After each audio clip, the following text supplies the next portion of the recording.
Hello everyone, this is Magnus, CEO and founder of Scientia, a startup dedicated to developing AIs for businesses. We like to say that we make math magic for businesses, and in the case series that we're recording, we'll show you guys where the magic comes from.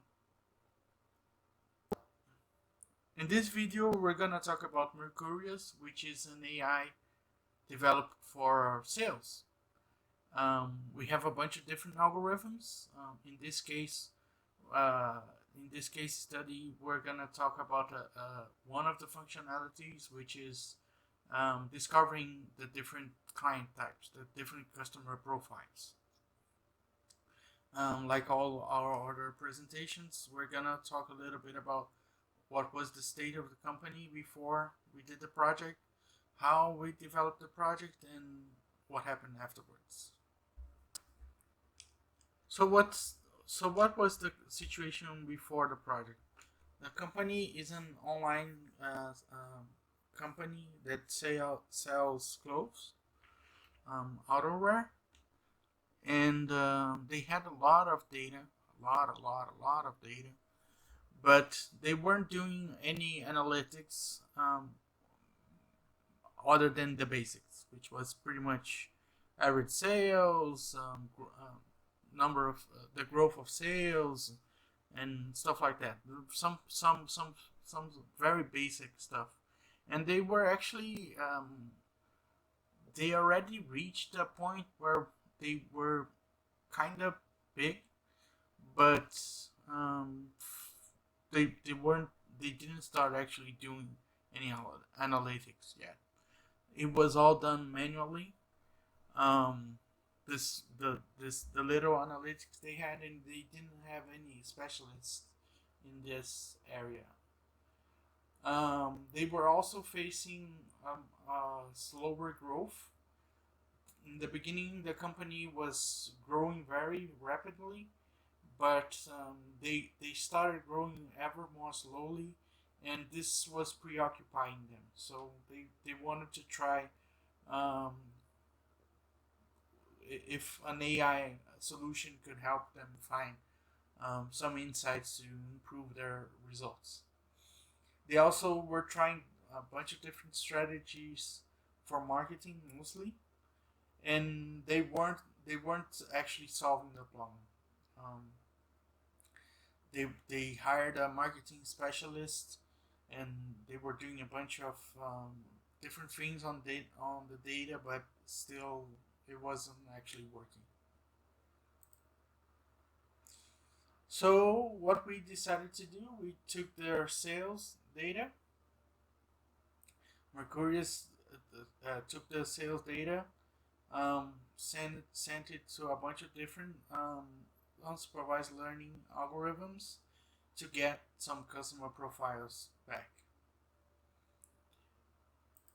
And how does unsupervised learning works? I'm gonna try to be very quick. I'm not gonna dwell too much on the technical part, but I just want to give you a sense of uh, what is unsupervised learning and how does it find the different customer types. So let's start in the bottom, which is, I guess, simpler. Let's say we have these three blobs of data that show customer behavior. Maybe um, the amount they have spent and how many times they have bought.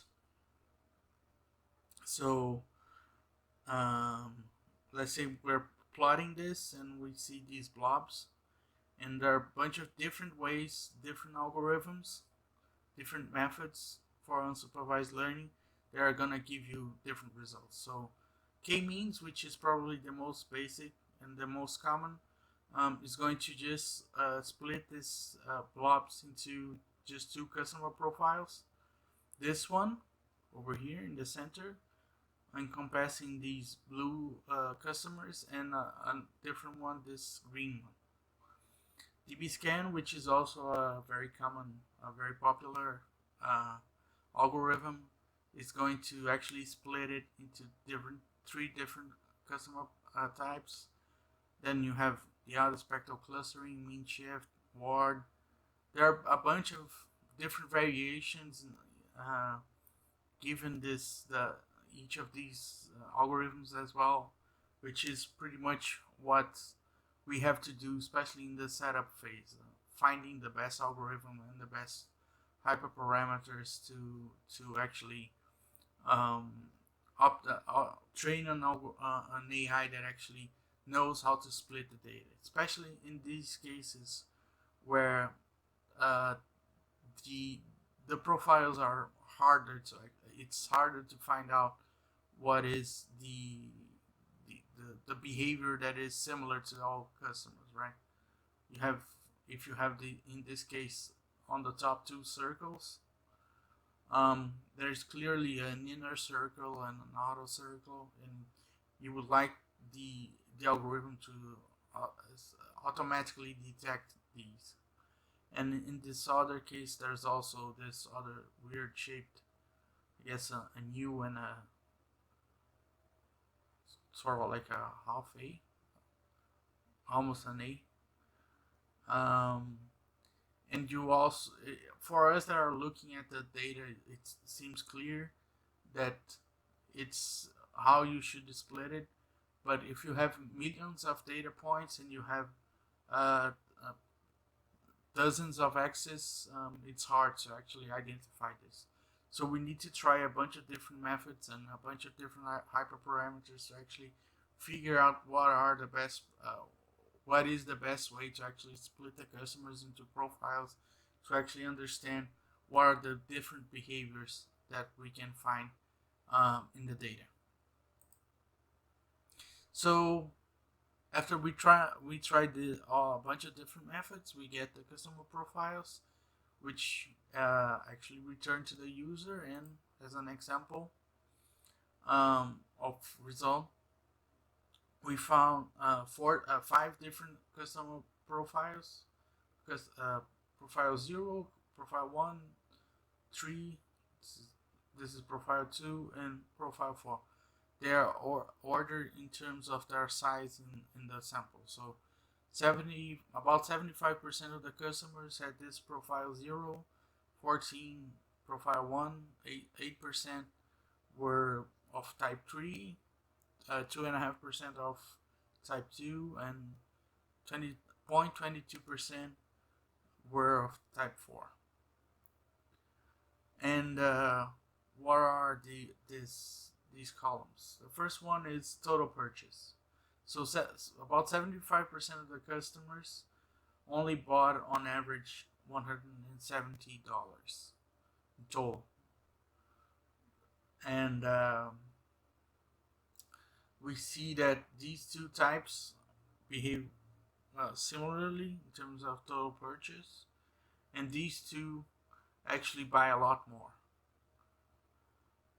In terms of average purchase, this larger portion only spent $150 on each purchase on average. This one actually spent a lot more, $280. This one, $160, $300, and $670 on each purchase. This is how many times they actually bought something. So we can see again, 75% of the customers pretty much only ordered once and never came back.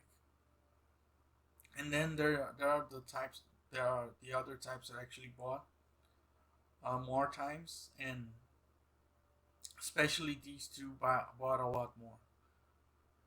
They paid more on each purchase, and they also returned many times.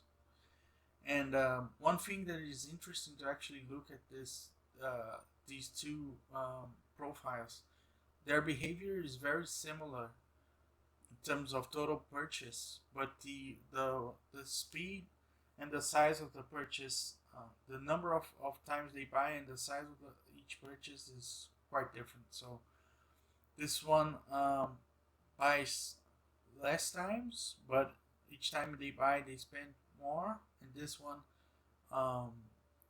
buys more times, but in each time that he buys something, he spends less. Right?